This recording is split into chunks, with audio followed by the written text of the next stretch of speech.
Hello friend, मैं देव सिंह आप सभी लोगों का अपने यूट्यूब चैनल एनकेडी सॉल्यूशंस पे स्वागत करता हूं। फ्रेंड, आज मैं जिस विषय के बारे में बात करने वाला हूं वो है क्यूआर कोड। आज हम ये बताएंगे कि क्यूआर कोड क्या है और इसे किस प्रकार उपयोग करते हैं।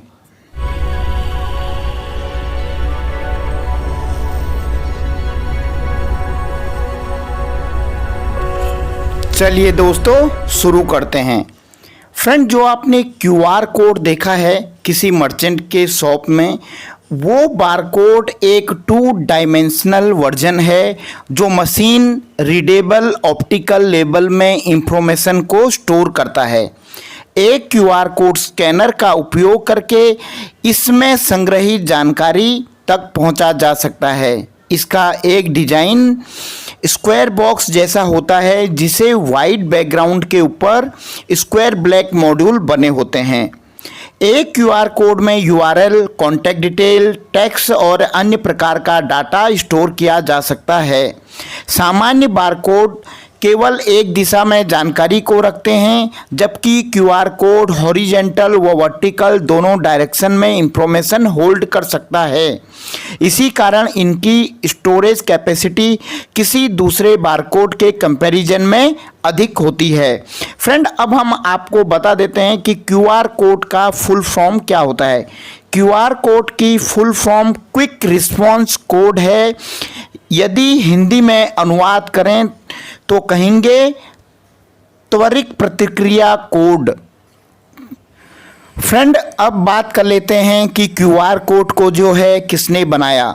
सन 1994 में डेंसो वेब जापान की एक कंपनी है, उसने क्यूआर कोड को ऑटोमोबाइल के पार्ट की ट्रैकिंग के लिए डेवलप किया था। तब दुनिया भर में इन कामों के लिए कन्वेंशनल बारकोड का इस्तेमाल हो रहा था, परंतु इसकी फास्ट डिकोडिंग स्पीड और कई क्षमताओं के चलते कंपनियों के बीच ये अधिक लोकप्रिय हो गया।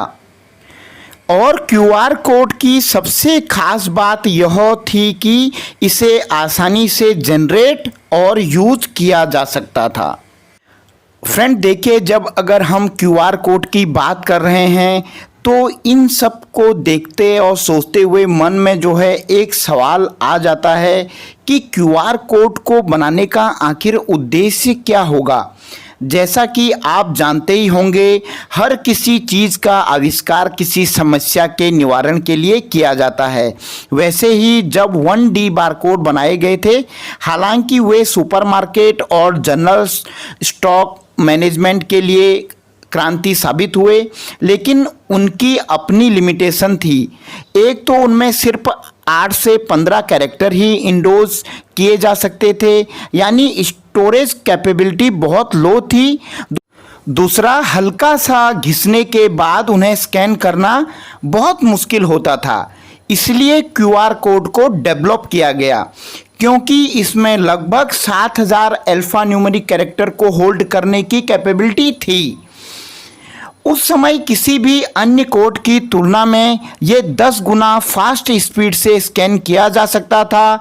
आप इसे किसी भी दिशा से स्कैन कर सकते थे और हल्का सा घिस जाने के बाद भी इसमें छिपे कोड को स्कैन द्वारा पढ़ा जा सकता था, क्योंकि इसमें क्या 7000 अल्फा न्यूमेरिक कैरेक्टर थे। अगर कहीं से थोड़ा घिस भी गया तो फिर भी ये कहीं ना कहीं से थोड़ा सा रीड हो जाता था।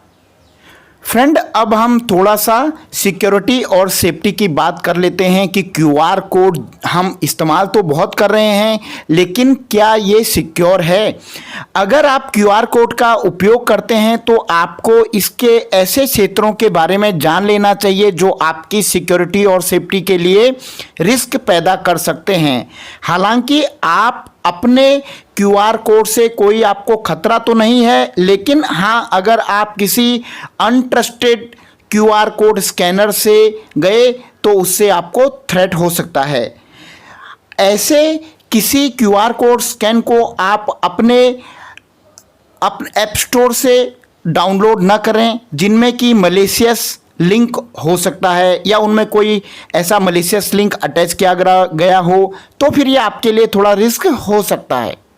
फ्रेंड, अब हम थोड़ा सा ये बात कर लेते हैं कि क्या क्यूआर कोड एक्सपायर होते हैं। देखिए, यह बात निर्भर करती है कि आपने इन क्यूआर कोड को कहाँ से जनरेट किया है, उस कोड का टाइप क्या है। उदाहरण के लिए जो ये बता दूं आपको कि क्यूआर कोड जो है दो तरह के होते हैं, डायनेमिक और दूसरा जो स्टैटिक। डायनेमिक कोड जो है वो पेड होते हैं और उन्हें कंपनी की तरफ से बनाया जाता है। यदि वो फिर भी एक्सपायर या कुछ ख़राब हो गए तो आप नया जनरेट कर सकते हैं। दूसरा स्टैटिक कोड्स हैं जो कि बिल्कुल फ्री होते हैं, लेकिन यदि ये कोई प्रॉब्लम या एरर आ जाए तो भी आपको इनमें कुछ करना ही पड़ेगा। फ्रेंड, उम्मीद करता हूँ इस वीडियो को देखने के बाद आप ज़रूर जो है क्यूआर कोड के बारे में थोड़ा तो समझ गए होंगे।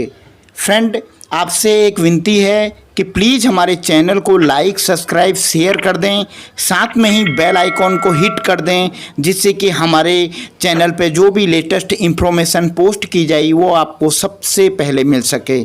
इसी के साथ आपसे विदा लेता हूँ। बहुत बहुत धन्यवाद।